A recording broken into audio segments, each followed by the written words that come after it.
C'est avec plaisir que nous vous retrouvons pour une nouvelle émission de Ville en Action. Ici, Suzanne Larouche. Cette semaine, nous allons en apprendre plus sur l'histoire de notre région en cette année où nous célébrons les 175 ans du Saguenay-Lac-Saint-Jean. Dans un premier temps, nous vous amenons sur le site des fouilles archéologiques de l'ancien poste de traite de Chicoutimi. Et puis, nous rencontrons l'historien et muséologue Gaston Gagnon qui nous parle de son livre « Au royaume du Saguenay et du Lac-Saint-Jean ». Je vous propose d'être du voyage avec nous et de remonter le temps. On est à l'endroit, en fait, sur le poste de traite de Chicoutimi, donc on pourrait presque dire l'endroit où la municipalité est née. Ça se trouve, il y a deux niveaux au niveau du poste de traite. Il y avait l'endroit où on retrouvait les chapelles, toujours en hauteur pour être vu de loin. Et vous avez l'endroit où les éléments, où le commercial se passait, où les échanges se passaient, où également les Autochtones, évidemment, venaient pour rencontrer donc les traiteurs. Ça remonte à quelle année? Bien, le secteur qu'on a fouillé cette année remonterait probablement à quelque part au milieu du 18e siècle. On n'est pas encore en mesure de déterminer à quel moment précisément le bâtiment qu'on a découvert a été construit, mais d'après les objets qui ont été découverts, on a l'impression qu'on est quelque part autour des années 1740. On a découvert ça comment, là? En 2004, on avait fait une première expertise archéologique dans le cadre de l'école de fouilles de l'université et on avait découvert un pan de mur, une partie de mur, mais on avait ouvert peut-être sur 1 mètre tout au plus. Donc cette année, l'objectif, c'était essayer de trouver s'il y avait des bâtiments qui pouvaient exister encore, ou tout au moins évidemment des fondations de bâtiments. Donc évidemment, on a commencé par cet endroit-là. Et ce qui avait 1 mètre en 2004 a fini finalement par en avoir 25 pieds, donc 8 mètres au complet, ce qui correspond au fond d'un bâtiment. Depuis combien de temps ça a commencé, les fouilles? Les fouilles ont commencé à la fin septembre, donc autour du 27 septembre, et ont perduré pendant 1 mois de temps. Là, se sont terminées au début novembre. Il y avait combien de personnes ici sur le site à ce moment-là? Nous étions 4 à 5 personnes, dépendant là, évidemment des journées. On travaillait donc du matin au soir sous des conditions qui, je dois l'avouer, ont été particulières au mois d'octobre quand même, très pluvieux. Et on y va délicatement, j'imagine, quand on fait ce travail-là. C'est minutieux. Oui, quoique je vous dirais que contrairement peut-être à des moments où on va être dans un sol qui va permettre d'aller justement à la petite truelle et tout, ici, c'est un sol qui est très argileux. Donc, on peut se permettre d'enlever peut-être plus de terre en même temps. On va après ça, dans certains cas, on va tamiser la terre. Dans d'autres cas, bien, on va demander aux gens d'être particulièrement attentifs là, pour essayer de découvrir que les menus objets, que ce soit des petites perles ou encore des pierres à fusil ou des objets plus gros que ça encore. On a trouvé beaucoup de choses. Et ce qui est, je vous dirais, quand même un peu étonnant dans le contexte où on n'a même pas, je vous dirais, atteint les niveaux les plus riches. Donc, on est à la hauteur des niveaux supérieurs. Et on a trouvé énormément, par exemple, de fragments de pipe. Il faut croire que les gens fumaient beaucoup à l'époque. Ici, on a de toute évidence à faire. La maison dont je vous parlais, c'est probablement une maison domestique, c'est-à-dire un endroit où on dormait, un endroit où on vivait. On a d'ailleurs retrouvé les restes du foyer, autrement dit de l'âtre. Et associé à ça, bien, vous avez toutes les activités quotidiennes, à savoir fumer, à savoir évidemment manger, boire. On a retrouvé beaucoup de boutons également, des boutons qui correspondent à différents vêtements, beaucoup de boutons militaires, ce qui semble démontrer quand même qu'il y avait ce type de redingote. Beaucoup de pierres à fusil, de pièces d'armement. On a également trouvé peut-être la clé du bâtiment, donc une grosse clé, différents éléments justement, des clous, des pentures, donc tout ce qu'on pourrait imaginer retrouver associé à une habitation, à une maison et aux gens qui vivaient à l'intérieur. D'après vous, quelle est la découverte la plus intéressante que vous avez faite ici sur le site? Bien, je vous dirais que c'est la fondation elle-même. Parce qu'on ne se serait pas attendu à retrouver une fondation en aussi bon état. Et par ailleurs, le foyer qui est associé à cette habitation. Ce qui veut dire qu'à moyen long terme, lorsque les fouilles éventuellement se poursuivront, on va probablement être en mesure pratiquement de reconstituer l'espace tel qu'il était à l'intérieur de cette habitation. Combien d'objets au total, à peu près? Est-ce que vous les avez évalués? Difficile à dire, mais je dirais plusieurs milliers. Ça, c'est clair. Oui. Et tous ces objets-là, ils sont entreposés maintenant? Ils ont été apportés au musée? Bien, pour le moment, ils sont encore dans des sacs. Donc, on va nettoyer, on va devoir faire les analyses. Tout ça se fait au laboratoire d'archéologie à l'UQAC et éventuellement envoyer à des experts qui, eux, vont être en mesure de déterminer justement précisément la période concernée et j'oserais même dire les différentes périodes concernées parce que de toute évidence, on a à la fois du régime français et du régime anglais. Vous allez être capable, vous me disiez tout à l'heure, de reconstituer le bâtiment. Je ne sais pas, allez-vous le dessiner, le faire dessiner? Comment c'était à l'époque? Je vous dirais qu'on n'est pas encore rendu à ce niveau-là, mais en ce qui a trait à l'exposition à venir, il y a cette volonté peut-être d'aller dans ce qu'on pourrait appeler le virtuel, donc on appelle ça de la réalité augmentée, donc d'essayer justement de le reconstruire. Évidemment, l'idéal, parce qu'en parallèle de la recherche archéologique, il y a aussi une recherche qui se fait historique, ce serait essayer de déterminer si on n'est pas capable de trouver des indices, soit des mentions écrites, soit peut-être si un jour on était chanceux, là, carrément des éléments de dessin qui auraient été faits à cette époque, qui nous aideraient évidemment à savoir de quel bâtiment on a. Premièrement, c'est un bâtiment qui servait à quoi? Est-ce qu'il était nommé? Quand il a été construit précisément? Donc, en parallèle de l'archéo, il y a aussi l'élément historique et ethno-historique. Donc, tout ça devrait éventuellement nous aider, comme je vous disais, là, à le reconstituer, sinon de façon totalement exacte, tout au moins avec une bonne probabilité. Vous me disiez aussi tantôt, vous avez fouillé, vous avez creusé le sol, mais auriez-vous pu aller plus profondément et trouver autre chose ou ça s'arrêtait là? Bien, je vous dirais que pour ce qui est le secteur ici, on n'est pas allé jusqu'au fond, ça c'est clair. Il reste encore beaucoup de travail. Et à côté, en périphérie du bâtiment qu'on a trouvé ici, on sait parfaitement, entre autres, qu'un petit peu plus à droite, en 2004, on avait trouvé les restes d'une toiture en cèdre, en barre d'eau de cèdre. Donc, on n'a pas pu exploiter cette année. Et on sait qu'à l'ouest, excusez-moi, d'ici aussi, on va éventuellement trouver des traces d'occupation autochtone. Donc, le site est-il fermé? On le ferme pour l'hiver. Par la suite, bien, il faut le voir. Je vous dirais que c'est jamais fermé dans la mesure où éventuellement on va trouver les sous pour continuer les fouilles. Parce que, vous le voyez en étant ici, bon, c'est des fouilles quand même qui demandent beaucoup de précision, on le disait tout à l'heure, et qui demandent aussi pas mal de temps. C'est argileux, c'est un sol qui est difficile à fouiller et c'est surtout très riche. Donc, la fouille en tant que telle, souvent, c'est pas ce qui coûte le plus cher, on dit souvent aux gens, mais c'est plus l'expertise sur les objets qu'on doit faire. Et dans certains cas aussi, c'est le traitement, parce que parfois, on va trouver des objets. On a trouvé, entre autres, des objets en écorce. Quelques restes d'écorce. Il va falloir traiter ces objets-là, sinon ils vont disparaître, ils vont sécher, puis ils vont tomber en poussière très rapidement. Donc, il y a cet aspect-là aussi dont il faut tenir compte.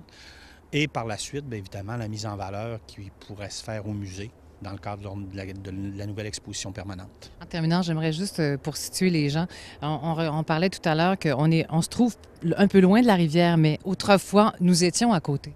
Tout à fait. Lorsqu'il y a eu construction du pont du Buc, au début des années 70, le ministère des Transports a ajouté finalement, a repoussé la berge assez loin, ce qui fait qu'aujourd'hui, bon, si on voulait aller au Saguenay, ce serait quoi? Ce serait pas loin de 150 mètres, à peu près donc 400 pieds, alors qu'à l'époque, au gros maximum, le Saguenay arrivait peut-être à 30-40 mètres de où on est.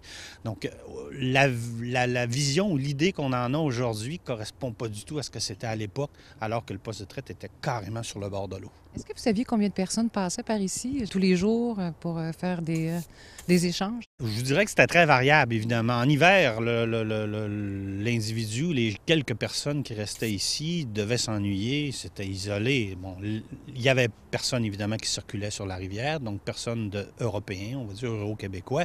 Et pour ce qui est des Indiens, bien, c'est pareil, ils étaient à l'intérieur des terres le plus souvent, sauf ceux qui parfois, occasionnellement, peut-être étaient mal pris et passaient. Évidemment, le gros de l'activité, c'est au printemps, où là, les Indiens viennent vendre leur fourrure, les bateaux arrivent. Là, ils pouvaient passer quand même plusieurs dizaines de personnes. Et c'est variable aussi. Il ne faut pas oublier que le poste de traite a ouvert autour des années, probablement 1676 de façon officielle. Et ça va se poursuivre jusqu'au moment où les 21 vont arriver, donc jusqu'au milieu du 19e, première moitié. Plus le temps avance, plus il y a du monde qui circule, évidemment.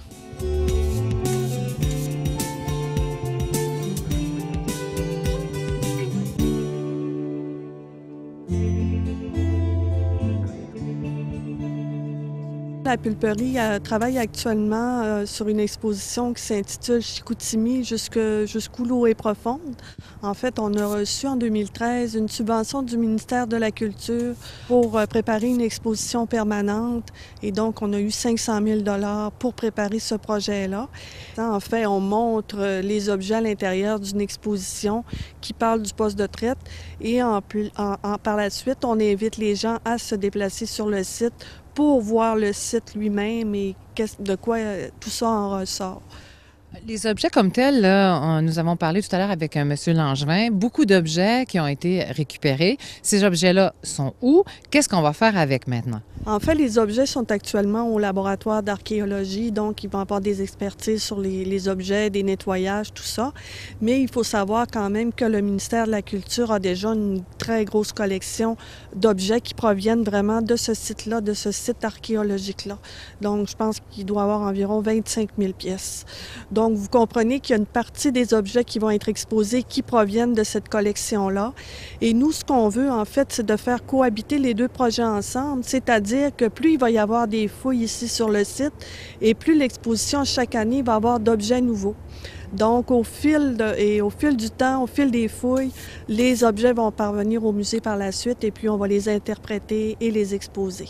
Vous avez toute une équipe aussi qui travaille. Il faut faire de la recherche sur ces objets-là. Absolument. Écoutez, on a des muséologues, archéologues, historiens. Vraiment, c'est une très, très grosse équipe qui travaille sur ce projet-là. Et je pense qu'on va avoir vraiment une très, très belle exposition. À quel moment les gens vont pouvoir la voir, cette exposition? Donc, elle va ouvrir en juin 2014 et puis, donc, c'est ça, les gens vont visiter l'exposition. Par la suite, ils vont partir du musée avec des mini-iPads et puis ils vont venir ici sur le site. Il va y avoir des bornes interactives et là, les gens vont pouvoir voir comment était le site à l'époque à partir, évidemment, de dessins ou de photographies. Donc, ça devrait être très intéressant. Nous sommes tout près du musée. Là, on va fermer le site pour l'hiver. Donc, dès le printemps, vous dites que ça va être prêt l'été prochain. Donc, dès le printemps, on fait les travaux ici. Il va y avoir des sentiers. Absolument. Il va y avoir des sentiers, mais surtout, ce qu'il faut savoir, c'est qu'il n'y aura pas vraiment de panneaux d'interprétation. Nous, vraiment, l'objectif qu'on a, c'est de laisser le territoire, le paysage vierge. Donc, on ne veut pas que le site devienne un amoncellement de panneaux d'interprétation. On ne veut pas dénaturer les lieux. Donc, c'est pour ça qu'à l'aide de mini-iPad, les gens vont pouvoir voir et entendre qu'est-ce qui se passait ici à l'époque. Il y a d'autres recherches qui peuvent se poursuivre parce qu'il y a d'autres choses autour ici, là, du site où on est. Absolument, on l'espère. Donc, cette année, ça a été une première année pour les fouilles, donc depuis 2006. Et puis, on aimerait beaucoup qu'au fil des prochaines années, les fouilles se poursuivent sur une période d'environ 2 mois. Et par la suite, comme je vous disais, les objets vont pouvoir venir au musée. Puis ça va laisser le temps aussi aux archéologues de faire les recherches, de faire les rapports, les analyses et tout. Mais on aimerait vraiment que ça se poursuive pour plusieurs années parce que, comme vous l'a dit l'archéologue tout à l'heure, il y a vraiment un fort potentiel ici. Les fouilles ont lieu grâce à une subvention de 50 000 $ qu'on a eue du ministère de la Culture et des Communications. Donc, si on n'avait pas eu ces fonds-là, évidemment, on n'aurait pas pu faire le travail que l'on fait cette année. La Ville a investi un très gros montant, donc de l'ordre de 400 000 $ pour la mise en valeur du site. Et puis, ils ont aussi donné des sommes pour les fouilles de cette année. Rappelons qu'une bonne partie des objets qui ont été découverts sur le site de fouilles de l'ancien poste de traite de Chicoutimi et que nous venons de vous montrer pourront être vus au Musée de la Pulperie dès l'an prochain dans le cadre d'une exposition. C'est donc à suivre. Et pour rendre l'expérience encore plus enrichissante, des sentiers seront aménagés afin de permettre à la population de visiter les lieux mêmes des fouilles. Pour la deuxième partie de notre émission, c'est en compagnie de l'historien et muséologue Gaston Gagnon que nous poursuivons notre voyage dans le temps alors qu'il nous parle de son livre qu'il vient de publier au Royaume du Saguenay et du Lac-Saint-Jean. Nous l'avons rencontré au Musée de la Pulperie. D'abord, je vous félicite pour ce beau travail. C'est un travail remarquable, un beau volume que vous nous présentez, que vous venez d'écrire et de publier. J'aimerais, moi, que vous me racontiez comment ça vous est venu l'idée d'écrire ce livre-là? Alors, pour moi, il y avait le 175e de la région. J'avais déjà en 88 fait un projet de livre qui s'est épuisé rapidement. Et plusieurs personnes me demandaient de rééditer l'ouvrage. Mais comme j'étais engagé dans d'autres projets et professionnellement aussi, le métier en patrimoine est exigeant, je n'avais pas trouvé le temps ni peut-être l'intérêt pour le faire. Donc, dans le cadre du 175e, je me suis dit, un historien, c'est quelqu'un qui doit être engagé dans ce milieu et il y a comme un devoir de transmission. Et donc, j'ai profité de l'occasion pour faire l'ouvrage, en fait. Sur le plan de la recherche, comme tous les historiens, ou peut-être tous les gens qui font de la recherche, on accumule beaucoup de documents avec le temps. Et donc, j'avais une matière qui était déjà là, présente, mais qui était continuellement enrichie. Parce que, pareillement, mon travail, moi, au ministère, j'ai toujours continué à faire des recherches ad hoc, comme tel. J'ai une curiosité et comme les fonds d'archives ici sont extrêmement riches, pourquoi pas?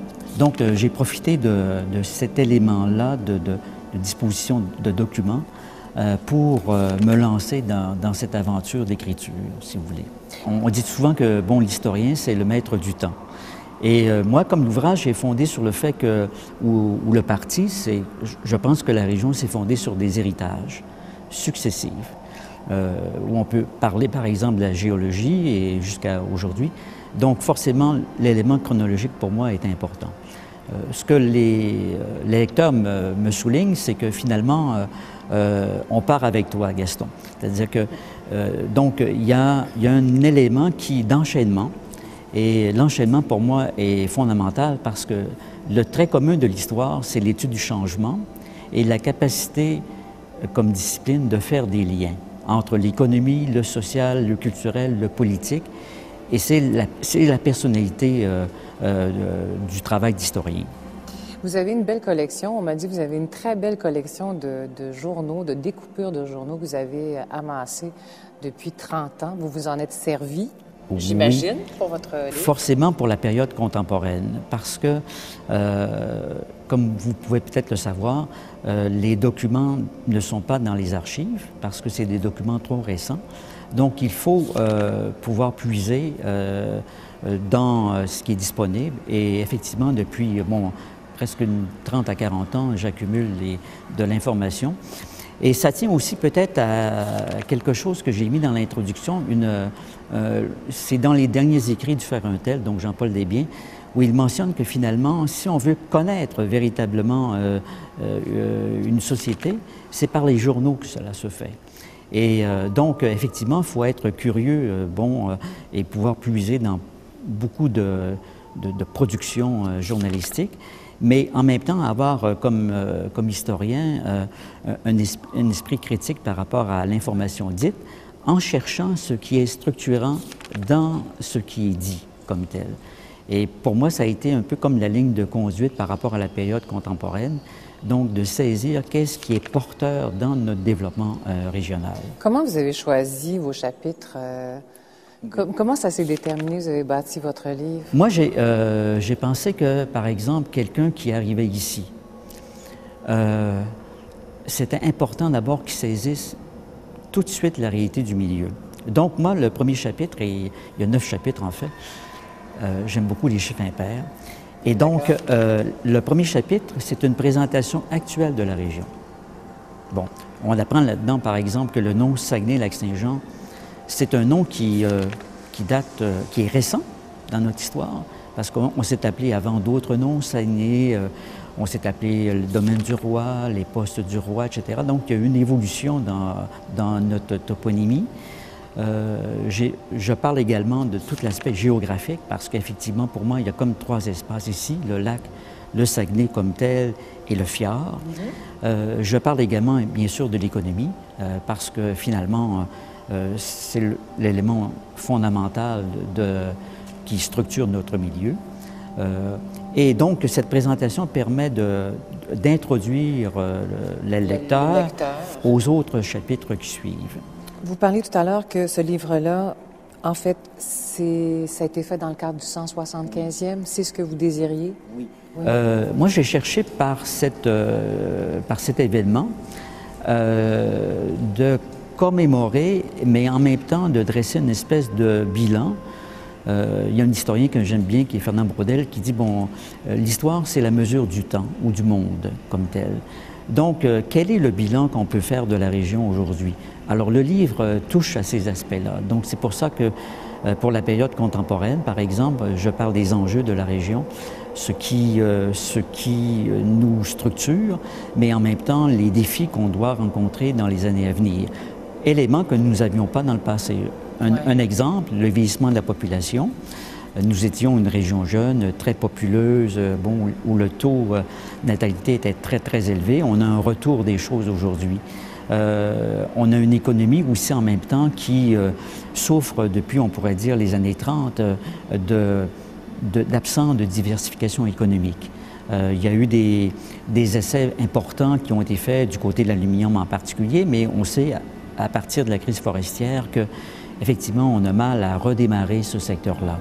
Donc, pour moi, c'est important comme historien de contextualiser ces éléments-là et en même temps d'affirmer que notre région s'est fait au niveau de son développement par deux éléments, l'innovation et la solidarité. Alors moi, je dis toujours que lorsqu'il y a eu cette rencontre de ces deux éléments, comme par exemple la Société des 21, oui, hein, bon, oui. Donc on a eu des gens qui ont été des fonceurs, des bâtisseurs, qui ont créé une brèche dans le domaine du roi, dans le commerce des fourrures. Avec l'industrie forestière, on a eu un développement. On est ici dans un lieu, d'autre part, qui est tout à fait marquant là-dessus, la pulperie de Chicoutimi. Alors, la pulperie, lorsqu'il y a eu effectivement des gens qui se sont solidarisés, qui ont mis l'argent dans une entreprise, à capital action, et qui sont allés dans l'innovation avec les pâtes et papiers, alors effectivement, ça a bouleversé l'économie régionale et ça a créé l'ossature, en fait, de ce que l'on voit à l'heure actuelle. Donc, quel est votre regard, justement, comme historien, sur ce qui s'en vient pour le Saguenay-Lac-Saint-Jean? Pour moi, j'ai constaté qu'entre le Saguenay et le Lac-Saint-Jean, il y avait deux regards, en fait. Bon. Et je crois beaucoup à l'économie endogène, c'est-à-dire, ou un développement endogène. C'est-à-dire que lorsqu'on regarde qu'est-ce que des pionniers ont fait, comme les 21 ou J.D. avec Dubuc ici, on le retrouve d'une certaine manière au Lac-Saint-Jean avec des initiatives nouvelles, porteuses, qui sont pour moi presque de l'économie solidaire, comme la coopérative forestière de Géarville, vous savez, ou maintenant avec une plus grande concurrence, parce que le bois maintenant est vendu aux enchères. Ces entreprises peuvent, par exemple, soumissionner et donc acquérir des lots où l'exploitation est faite en totalité à partir de la ressource, contrairement à ce qu'on faisait dans le passé en laissant peut-être pourrir du bois dans la forêt. La Société d'énergie communautaire du Lac-Saint-Jean, pour moi, c'est un autre modèle de prise en main de notre milieu. L'enjeu reste quand même du côté de cette diversification, où on a à peine à sortir je dirais, de cet aspect qui fait en sorte que notre milieu pourrait être davantage concurrent, où le développement pourrait être davantage possible. Dans votre livre, on parlait des découpures de journaux, des journaux de votre belle collection, mais il y a de très belles photos aussi. Des photos qu'on n'a jamais vues ailleurs. Hein? Oui. Alors, comment vous avez fait le choix de ces photos-là? Où les avez-vous trouvées ou dénichées? Bien, il faut dire qu'on a des centres d'archives exceptionnels ici en région, même que d'autres régions nous envient là-dessus. Et il faut pratiquer, n'est-ce pas, ou consulter ces centres, y compris les musées, pour voir la richesse que nous avons. Ça, c'est quelque chose qu'il faudrait prendre conscience de l'importance de conserver nos documents et l'importance en même temps de ces institutions avec un soutien qui doit être aussi conséquent par rapport à ça. Donc, la Société historique, bien sûr, a un fonds majeur, comme tel, comme Bibliothèque et Archives nationales, mais je pense entre autres aussi à la pulperie ou d'autres centres d'archives ou musées comme à Alma ou à Jonquière, qui disposent de collections uniques et qui fait en sorte que, bon, un livre comme ça peut être possible maintenant. Voilà. Je pense entre autres, juste une anecdote, à la réserve de la pulperie, dans le centre de collection, il y a une photo magnifique de Marie-Émilie Tremblay, qui est la mère de J. Desguay, qui a créé la pulperie et le Progrès du Saguenay, dans un cadre exceptionnel. Bon, une photo d'une beauté que j'ai reproduite. Et ça, c'est des trésors et c'est toujours un émerveillement lorsqu'on tombe sur ces documents. Vous dites que c'est un roman, oui, l'histoire se suit, mais en même temps, c'est un livre de consultation, là. Oui. Est-ce que c'est un livre qu'on va pouvoir retrouver dans les écoles aussi? Je le souhaite énormément. Oui. Je considère, moi, que pour apprécier notre milieu, pour être capable de l'en parler, il faut absolument s'adonner à une lecture de l'histoire. Parce que c'est une transmission. Et donc, l'ouvrage est en fait un devoir de mémoire, mais en même temps fait avant tout pour permettre à nos milieux de se réapproprier nos territoires, le découvrir. Et j'en profite d'ailleurs à la fin pour dire, bon, comment cette histoire se transpose dans l'espace en proposant une trentaine de lieux où on peut circuler et qui permet finalement de revisiter notre région, de la redécouvrir et de voir en même temps toute sa richesse. Vous avez une très bonne mémoire, en tout cas. Où peut-on se procurer votre livre? Dans les librairies? Dans les librairies, dans certains musées, comme ici à la Pulperie.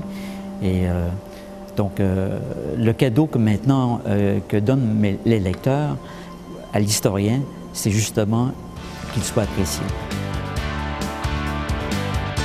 C'est ainsi que prend fin notre émission d'aujourd'hui. Ce fut encore un réel plaisir de vous accompagner durant cette demi-heure.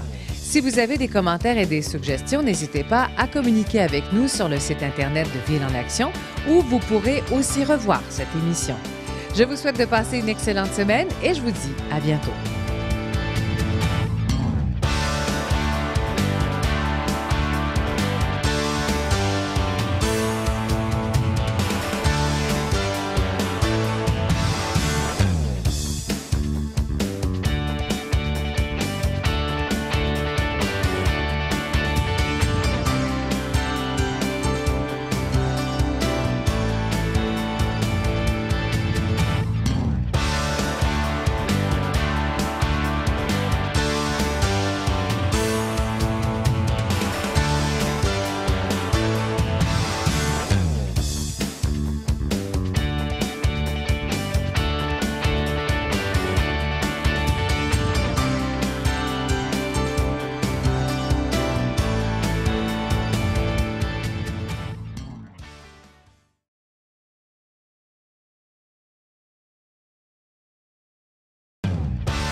Ville en Action plonge avec vous cette semaine dans un pan de notre histoire. Faites avec nous une visite du site de fouilles archéologiques de l'ancien poste de traite de Chicoutimi. Nous recevons également en entrevue l'historien et muséologue Gaston Gagnon qui nous parle de son livre « Au royaume du Saguenay et du Lac-Saint-Jean ». Je vous attends donc cette semaine pour une nouvelle émission de Ville en Action sur les ondes de MaTV.